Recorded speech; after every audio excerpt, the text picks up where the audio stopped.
He's typing away because he's fired up to discuss. 4 teams left, national championship at stake, and some of these teams out of the 4 have been waiting quite a while for the opportunity to play for a national championship, let alone actually winning a national championship.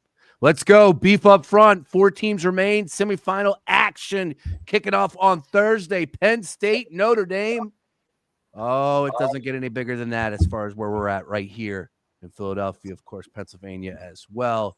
And then on Friday, we'll see if we can find any reason to back Texas, but it seems like everybody is on the Ohio State. It is Sean Brace. It is Ryan Coyle. This is Beef Up Front. Beef, how we doing? Excited. I called it earlier, the battle for Northeast Philadelphia. I feel like for college football to be discussed as much as it's being discussed in the Philadelphia area right now, it's a win because, I mean, Temple, Villanova, are you really going to be a fan of them kind of growing up like a big college football fan? Like, obviously, respect to the local programs, but we're an Eagles country. We're not in Alabama. We're not in Tennessee. We're not in Georgia. You either like Penn State or Notre Dame most of the time growing up around here. So to get those 2 schools to clash off and 2 teams that haven't played, I believe, since 2007, it's pretty insane for that, for birth to the national title on the line. And then 2 of the biggest brands in the sport as well in Ohio State and Texas. Just awesome to see. And all underdog seeds too. None of the top 4 have made it. None of the teams with buys. So you got a little bit of everything in this first 12-team playoff. Are there going to be some tweaks? Are there going to be some discussions? Sure, but I think we still got 2 really awesome games coming up this weekend, and then hopefully a great national title game as well. And we have line movement today as well. Actual money coming in on both of these games to the point that it shifted the line, albeit only half a point in the Ohio State-Texas game, but still very intriguing stuff with the game right around the corner. Of course, Thursday night we get Ohio State and Penn State and Notre Dame. Friday we get Texas and Ohio State. So listen, let's go ahead and dive right into Penn State and Notre Dame first. And first and foremost, DraftKings Sportsbook, where we're getting our odds from. Notre Dame, a 1.5 favorite, 44.5 is our total. The number, as far as the total is concerned, I believe opened up at 46.5, I want to say. So money immediately coming in on the under. That was the first play that I really liked as well. Of course, now down to 44.5. How low will you go? Let's start there, Ryan Beef Coyle. Do you think this will be a low-scoring game? Again, we know what these 2 defenses possess. Penn State, the numbers are absurd, but some are questioning whether or not we should factor in, as far as the opponent is concerned, the previous 2 games. Of course, we know Boise State and SMU, but still they've been pretty damn good all season long, especially up front. Abdul Carter, question mark. I'd be shocked if he doesn't go. But you never know. We'll see how that one plays out. And as far as the total is concerned, what does Notre Dame do? They run the football. And Riley Leonard, not really able to throw the football down the field, or hasn't shown us. I know he's capable of. We saw him do that at Duke, but he hasn't shown us, and especially in these past couple of games for Notre Dame. So a lot of people are saying the under. I like the under. I think this is a low-scoring game. Where do you stand on that conversation? Yeah, when you look at Penn State, and I feel like I was watching an old Eagles game, but when I was watching it last week with my dad, we were just yelling for Penn State to just run the ball. They were getting 5-6 yards a clip, and it seemed like on offense they were trying to get a little bit too cute. They were airing the ball out. Drew had a few really nice throws at the beginning of the game, 2 really nice touchdown passes. But that's a team that needs to run the ball first. So do they kind of get back to that identity, or are they going to get cute? We saw them as well in the matchup against Ohio State. They had the ball in the red zone, I believe within the 10-yard line, and I think they threw the football 3 times. So this is a spot where historically James Franklin in these big spots, as we know, tends to have his issues, have his struggles. Do they get a little too cute and away from their identity? That's something that's kind of been sitting in the back of my head going into this game. And as well last week, like as I talked about with the running game for Penn State and how successful it was at times against Boise, Boise had the most sacks out of any team in the country last year. And I know that was against, inferior opponents, but they were still getting to Drew Aller. They were hitting Drew Aller and Penn State continued to drop back and throw the football. So a little bit of a puzzling kind of game plan there and decision making, but it has to make you wonder, is that going to be kind of the MO that they roll with in this game? Like Indiana didn't really test the Notre Dame secondary. Last week, Georgia, obviously, with their deficiencies in the passing game, didn't really test their secondary, but there were a few wide open receivers and big plays that the Georgia receivers dropped. So does Penn State kind of look at that? I'm going to be sticking away from the total in this one. I do really like both defenses and both run games, but I'm more so just on the side of Notre Dame. And I think that they're just playing at a little bit different of a level right now. And I'm just going to be siding with them because I do think there could be a late pick six. There could be, we saw Notre Dame special teams, a kick return for the touchdown as well. This is just such a low number that for an offense like Penn State that can put up points, and Notre Dame with when they're clicking as well, we've seen them put up in the 40s and 50s. I think that this number is just a little too low if you're looking at the under there, maybe even lean towards the over. Ooh, all right. You're one of the very few that I've heard say that. So we'll see how that one plays out, of course. And nobody wants to take the under, but at the end of the day, where's the offense coming from? Like, that's the question I would have. Drew Aller was able to take some shots in the first half. Again, definitely have to gauge the opponent, and Boise State and SMU that's not Notre Dame's defense. That's not Marcus Freeman. That's not Al Golden. Al Golden, hell of a defensive coordinator right now in Notre Dame. 12-game win streak. You got to give it up to him. And that defense against Georgia, they got after him. And the 2 turnovers were, of course, the kickoff return was a huge deal, but the difference in the game was the 2 turnovers forced. And this is what this defense has been doing basically all season long, specifically in that USC game. So I look at Notre Dame's defense really having their way against Penn State's run game. It's going to come down to Drew Aller and whether or not he could sling it, if they're comfortable with that. And if he can throw the football and he's able to take shots down the field and they're able to, as far as make plays, then sure, I could see Penn State putting up some points and this could go over. But offensively, I just think it's going to be a struggle for both sides. I really do. So if you had to pin me down right now, 44.5 is a low number. I'm going to hold my nose and I'm going to take the under on this one because I just don't believe that Riley Leonard's going to all of a sudden snap at the fingers and start throwing the football all over the place. And Drew Aller, not the biggest Drew Aller fan either. Yeah, no, I can definitely see where most people are coming from. It's college football. Weird things happen. Like this was an NFL game. Sure, I could take that as well. I think the Eagles total right now is sitting at 45.5. But there's just weird things that happen all the time in college football. You have young kids, young quarterback in Aller. Could he throw a pick six? Someone jump it? There's just a little bit too much unknown, and I'm just a little bit too much on the side of Notre Dame for me not to touch the total. All right, talk to me about Riley Leonard. As far as he only threw for 90 yards in the Sugar Bowl against Georgia. Again, Georgia's defense, we know how good they are, what they're capable of. A, B, the game, the way it played out. I want to be fair to Riley Leonard as well. You know, it's not like he was asked to throw the football, but at the same time, where is it? What's the medium? Where's the happy medium in that conversation? Do you have confidence in Riley Leonard if the game is called upon and he has to lead him on the drive as far as throwing the football late in the game? Or can they be a different type of offense? I don't think that they will, but if the game calls for Riley Leonard to turn into a passing quarterback, is he capable of that?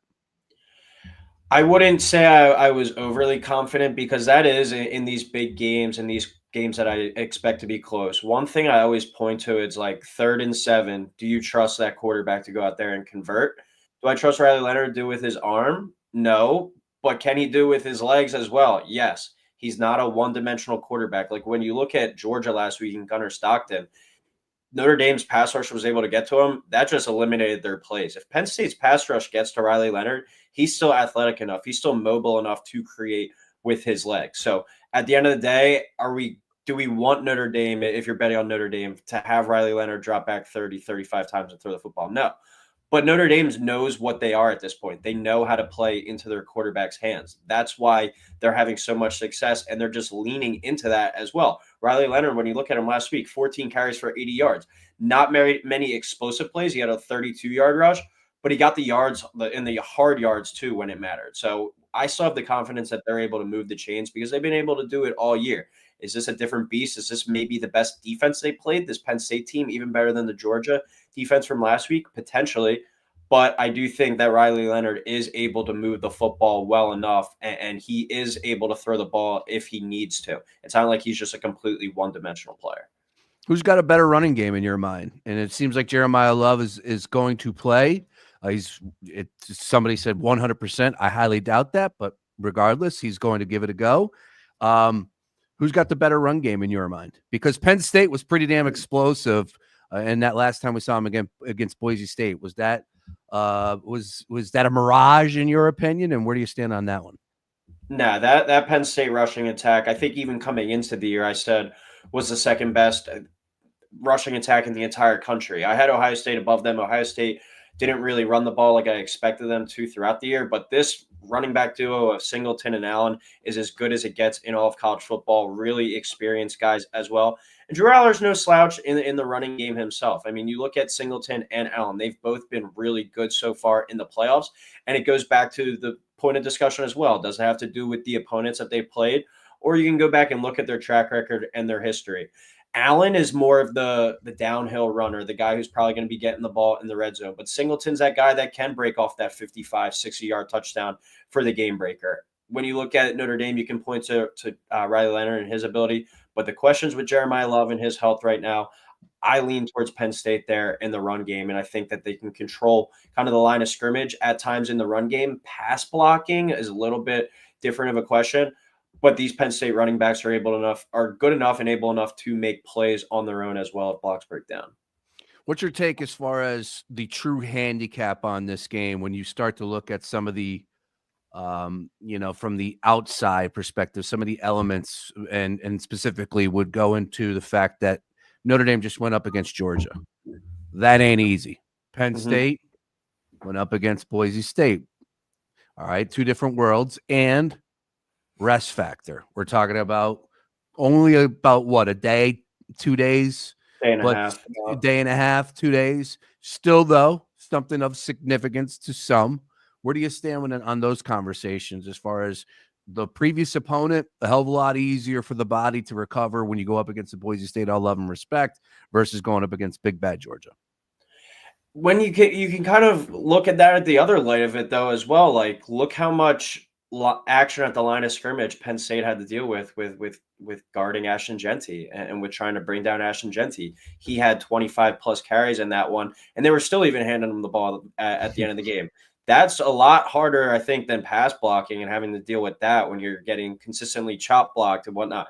Just having to deal with those blows each and every down at the line of scrimmage, having to come down and make those hits, make those hard tackles. So Penn State, I don't really think had it easy. Georgia, sure, at the same time. But this was a human Georgia. This wasn't your granddaddy's Georgia that we've seen over these past few years. So not that big of a difference. I think the rest part you can kind of put in there as well. But at the end of the year, at the end of this rate, these teams are all beat up. Penn State and Notre Dame as well both played in the first round. So not exactly a huge extended and rest. And we have seen as well the teams that have been on the rest have actually struggled and lost all those games. Are you still holding steady with the right team being favored at this point in time? Got as high as 2.5 yesterday, now down to 1.5 today. We'll see where this ends up come kickoff on Thursday night at 7:30 p.m., but it's the right team favored. At the end of the day, who's got the more dynamic roster? I think when you look top to bottom, the more dynamic and more talented roster and the best player in the game is from Penn State. Yeah. But I'm going to give the coaching advantage to Marcus Freeman. And I think I'm not going to say ran circles around Kirby Smart last week, but he undressed him a couple times. He did a few things that caught Kirby and Georgia off guard, and that rarely happens. Now, when you get James Franklin and Penn State in a big game, James Franklin as an underdog, time and time again, he's let you down. Are we really going to talk ourselves into it now? Are we really going to believe that this is finally the game that they break through? It's a tough game. It really is a coin flip to me, but I hopped on Notre Dame money line today at -118 when I saw it move to that. I really think this game could be decided by a point. Will I be surprised if Penn State wins? No. But also, I'm not. I'm going to be able to sleep a lot better tonight, knowing that I took Notre Dame instead of betting on James Franklin in a game where he's an underdog and has really historically struggled. And it might be as cliche as time, but the facts are the facts in these situations. I think he's 1-16 in his last 17 games straight up as an underdog. Abdul Carter, it's a huge deal. Had 11 sacks this season, a ton of tackles for losses, and he's dealing with the uncertainty of the injury as far as the left arm shoulder. I'd be shocked if he does not give it a go. But again, we're talking about that situation, that type of injury. We just saw basically with Kyle Hamilton with the Ravens, where it's like one tackle, he could be missing the rest of the game. So Yep. that will be a huge loss. I do believe in Notre Dame's running attack. I like Riley Leonard. I especially like what you said as far as him making the playmaking capability as far as being rushed, getting out of the pocket. Man, it is a coin flip, and I hate to say it. I wish I felt really confident about one way. I'll tell you straight up, because I had Notre Dame in the final from the beginning. I had them taking on Oregon, so it is what it is.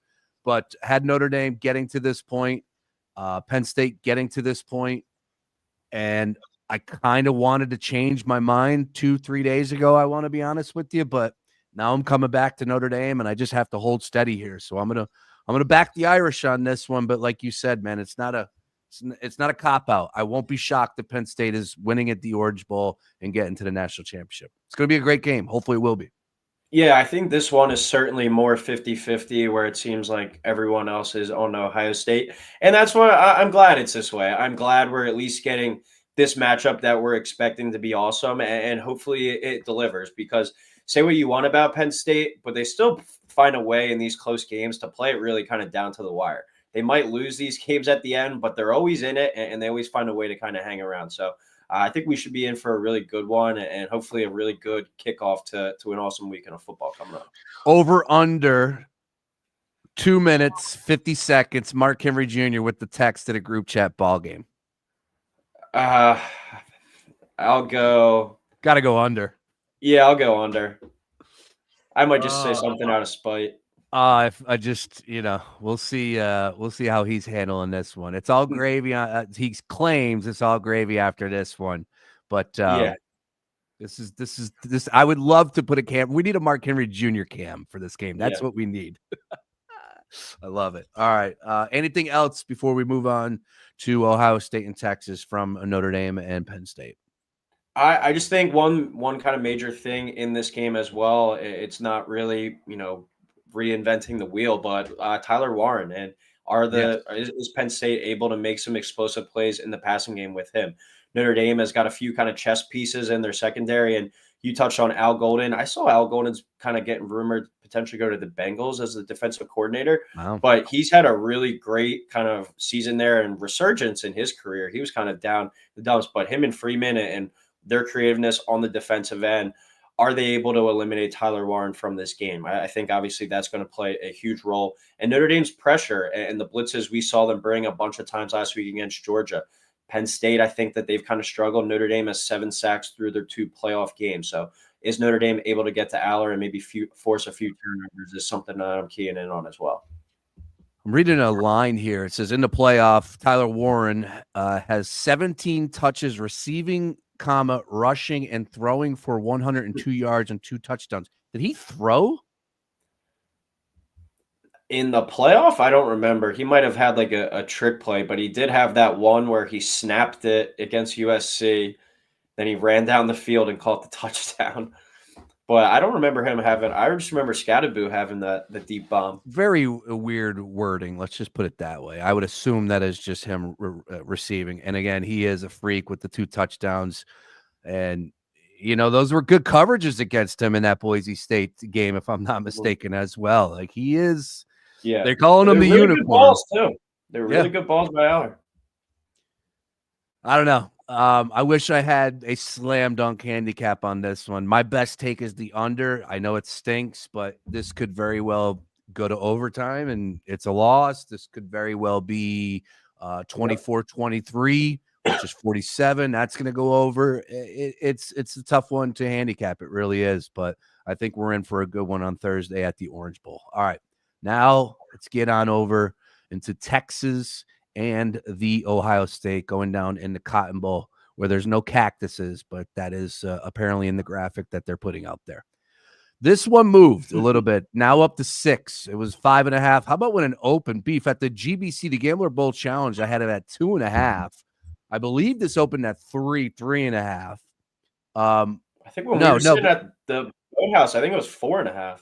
that's correct. So it went from 4.5. We said way too low. We said 6. And that's where Yeah. we're at right now at 6. And that's where I always put myself into with these conversations. It's like, because we were talking about this on the show, where if Jalen Hurts wasn't able to go, what would happen to that number for Kenny Pickett or Tanner McKee, whoever the quarterback would be for the Philadelphia Eagles? And I just said, you have to come to it from the perspective of, when will you say that's enough for me not to take the Eagles? And if you're telling me it's a 2-point spread, there's no way I'm taking the Green Bay Packers. You're telling me it's a 3-point spread, I'm probably still, there's no way I'm taking the Green Bay Packers. So I honestly didn't think that we would see that much line movement if Kenny Pickett was the starting quarterback for the Eagles after it was all said and done. Putting that to the side, that's where I'm at with this conversation. Same framework where, if it's 5.5, there's no way I'm taking Texas. 6, I still don't think I'm taking Texas. So I have to ask, where is the number? What's the number for you that would make you go, all right, it's hook 'em. It's hook 'em. It's too many points. This is going to be a good game. Is there a number that would push you that way? Are you all slam dunk into Ohio State in this game? Maybe like if it got up to 7.5 and you could keep it kind of under a touchdown, but I think this is a game that Ohio State's going to win by double digits. It's just it's going to come down to the first quarter. I really think that, and it's weird to say that because Texas has been really good in the first quarter as well, but Ohio State in these two playoff games has been dominant in this first quarter. 21-0 before you could even blink against Tennessee, and I forget what it was against Oregon, but it was something in the same ballpark. Can Texas withstand that first punch, that first deep shot to Jeremiah Smith? Can they just eliminate that and kind of derail a little bit of this confidence that Ohio State's rolling in with? Because Ohio State right now, and I don't think it's hyperbole, is looking like the most dominant college football team I can remember. And this is just over these last 2 games. And I know I don't have as vast of a memory and history as some other people, but they are looking as good as like that 2019 LSU team. And I've heard that comparison thrown out there, but this team's balls to the wall confidence right now. They're just like, nobody can F with us out on this field. And that's just something that you can't teach. That's something that's just within all these guys right now. Will Howard is playing his behind off as well. And Texas is just like scary. It's like, they'll look great. They had the kick return for the touchdown. They had the deep touchdown against Arizona State. Then they just take their foot off the gas. They just let Arizona State come back into it. Clemson as well made a run in that game. So does Texas have kind of the juice and the mojo to make this game a battle in the first quarter? If they do, they have the talent for sure, guy for guy, pound for pound, to hang around with Ohio State. But can they withstand that first quarter punch? That's what this game's really going to come down to. Yeah, I'm trying to, let's just say for the sake of this conversation that Ohio State does not have the burner start, like you pointed out, against Oregon, Tennessee as well. It's not as easy as throwing the football down the field. So I'm trying to give credit to Texas's defense and saying, all right, if they're able to play their A game, and man, coming into this 12-team playoff, we said that this is the best defense out there, right? You look at all those names that are going to be called in the NFL draft. We talked about the top 50 players. There was like 10 players from Texas, period. And then I think like 7 of them were from the defensive side of the ball. So is there enough for them to slow down this Ohio State offense? And I'm having a hard time saying yes, but I do want to be fair and saying, going up against Arizona State, the one thing I did notice, I felt like their secondary was all over those wide receivers. Now, those wide receivers aren't Ohio State's wide receivers. That's the issue. But am I wrong in saying the defensive line for Texas is the best defensive line standing? So, or will we give that advantage to Penn State / Notre Dame over Texas? Where do you stand on that? Ohio State as well. The way Ohio Ohio State's State, been playing. I mean, I saw a tweet earlier. I just pulled it up, but from Matt Miller, he does NFL draft stuff for ESPN. He said Ohio State versus Texas has 21 players ranked in his top 3 rounds. So you look at that. What's that? 96 players are get selected in the top 3 rounds. Matt Miller has 21 of those in this game, 11 on Ohio State, 10 on Texas.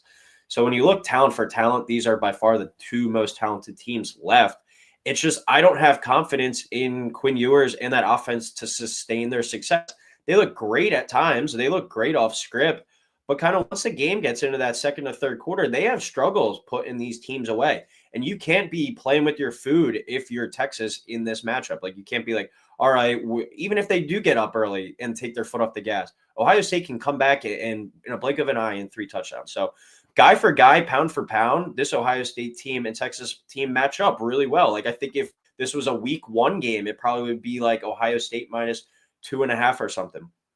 But you have to take into account the right here, right now. And there's no one on this earth in college football playing better than the University of Ohio State Buckeyes right now. Yeah, man. You're talking about a team that is in a whole different frame of mind.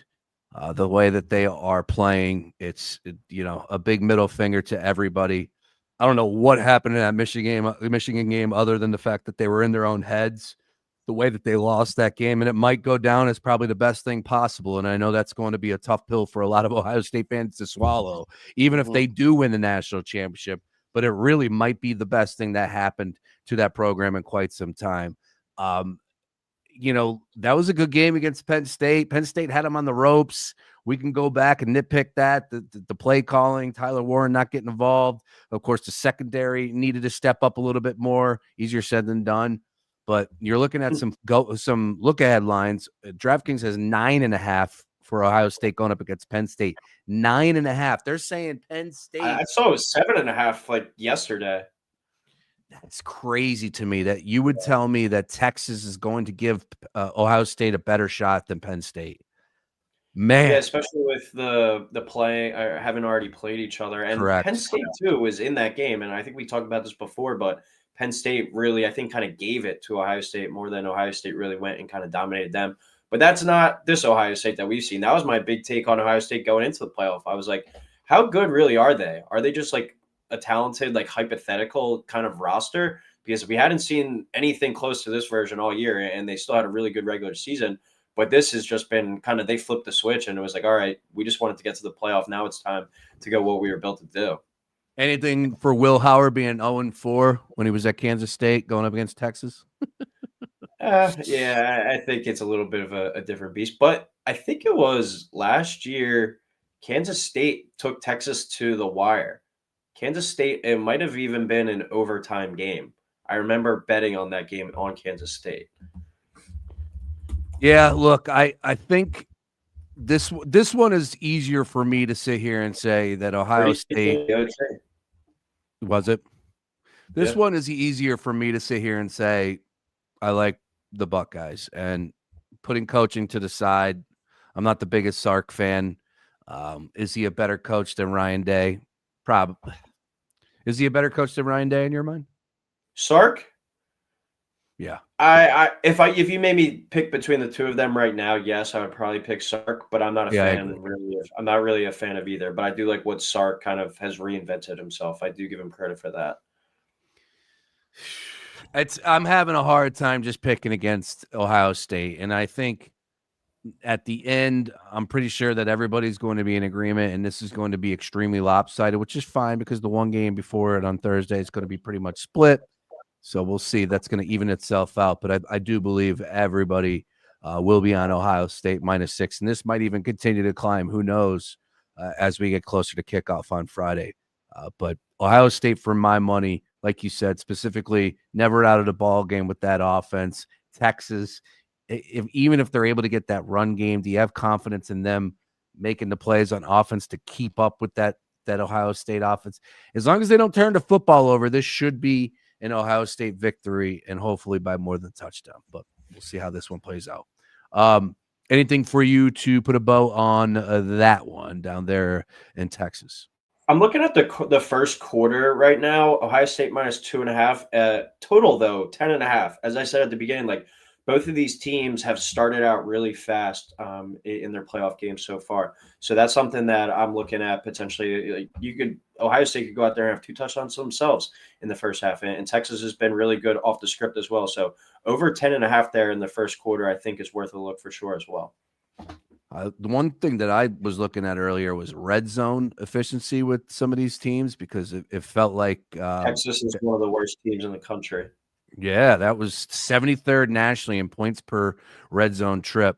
And the best red zone defense in the country is Ohio State. So that's something Wow. to read into on that one. Yeah, exactly. That was courtesy of CBS Sports there, allowing 3.09 points allowed per red zone possession. So that's not something that is in favor of Texas. So I think this might be horns down for Quinn Ewers and company. Anything from the standpoint of Arch? Would he get an opportunity? If he does, if his number is called, could he be a difference maker as far as offensively?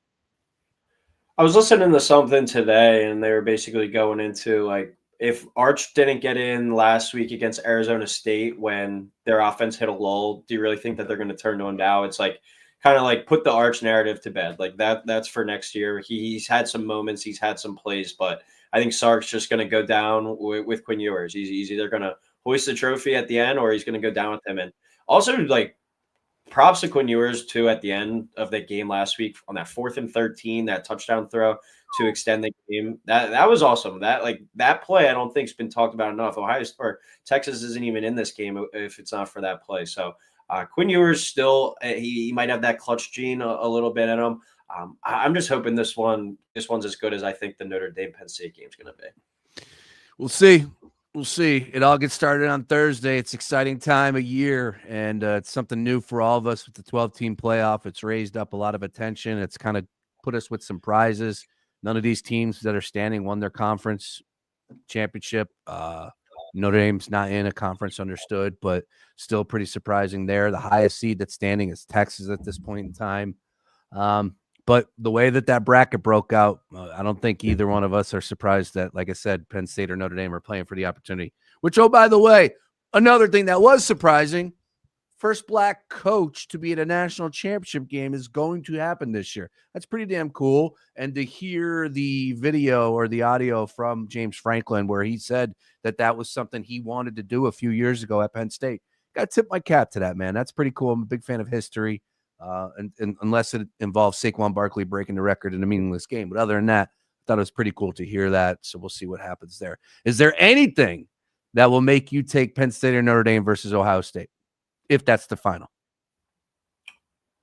9.5? Like the points, yeah. Oh, yeah, I could definitely see it. But the winning, I don't think you can pick against Ohio State right now. I think they're like minus 115 right now to win it all, which is crazy. Pretty crazy. Just like 2 straight money lines. Well, here we are, man. It's been a hell of a ride this whole season. It's why we lift all those weights. It's why we read all those magazines in August. It feels like yesterday we had Florida State and Georgia Tech over there in Ireland. But here we are, and we'll see how this one works. I do want to point out we will be hosting a live watch party for the national championship at the Penn Club in Conshohocken. Breaking news, yes. We're going to announce it on Friday after we get one of the teams that in the final, either Penn State or Notre Dame. So we'll make the graphic tailor-made from those colors perspective. But of course, no doubt about it. They're both great fan bases here in the area. So love to have everybody join us. We will be live at the Penn Club for the game and pregame shenanigans, all that good stuff and more. We'll break that one coming on Friday. But Beef, good luck on that play on Thursday. We'll break that one down a little bit more in detail on Friday as well, getting everybody ready for the Texas and Ohio State game. But right here, right now, I'm on the under. You're going to stay away from the total. You like Notre Dame. I like Notre Dame. Go Irish. We'll see how this one works out. Anything else before we get out of here today, sir? That's it. Let's enjoy some good ball this weekend. I got one more for you. You ready? Let's hear it. So I'm kind of sick of Kirk Herbstreit and Paul Feinbaum. All right. And I was thinking about this earlier today where there are great, young, fresh voices, new people covering the sport of college football. And I think we are in a new spot right? I know this. We all know this, that we are in something new that has just raised the game up so much, right? And maybe there were people that were doubting the 12 teams or whatever it may be, but next year it's going to be appointment television. Hopefully they make the correct switches as far as the automatic buys not happening, and as far as the reseeding needs to happen. So hopefully those two things change, and then that's going to even raise up the awareness even more. If you could remove those two, first of all, I don't know if you like both of those guys, whatever. Herb Street is fine. I get it. But he's so wishy-washy, and then pointing his finger, and it's a little overkill at this point in time with Herbie, right? And it happens every year. He's calling the NFL, he's doing this, but now more than ever, I'm like, all right, enough of Herb Street. But who are some of the fresh new voices out there as far as college football that you would like to see get a little bit more shine for this upcoming season, and of course in seasons in the future here? I really like the main college football that I listen to right now is the guys over at On Three.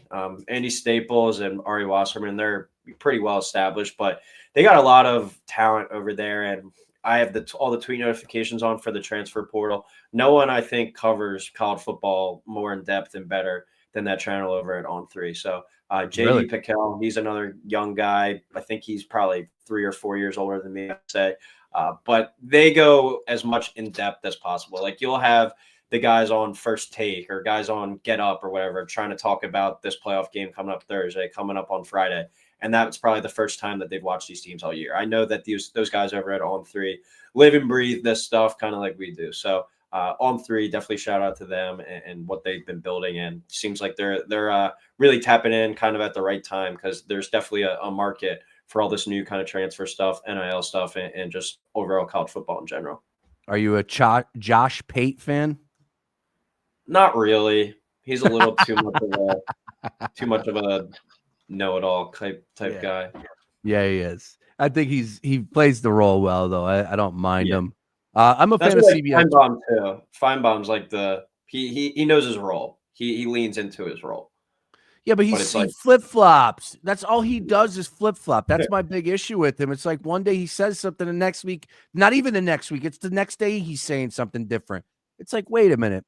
Look, if a YouTuber or a guy on TikTok wants to flip-flop, so be it. You're literally on television every day, whether it's the SEC network or ESPN. You got something evil to say about Deion Sanders. Well, next week, they won a football game, so now I got to go ahead and give him dude, like, stick to your guns a little bit, man.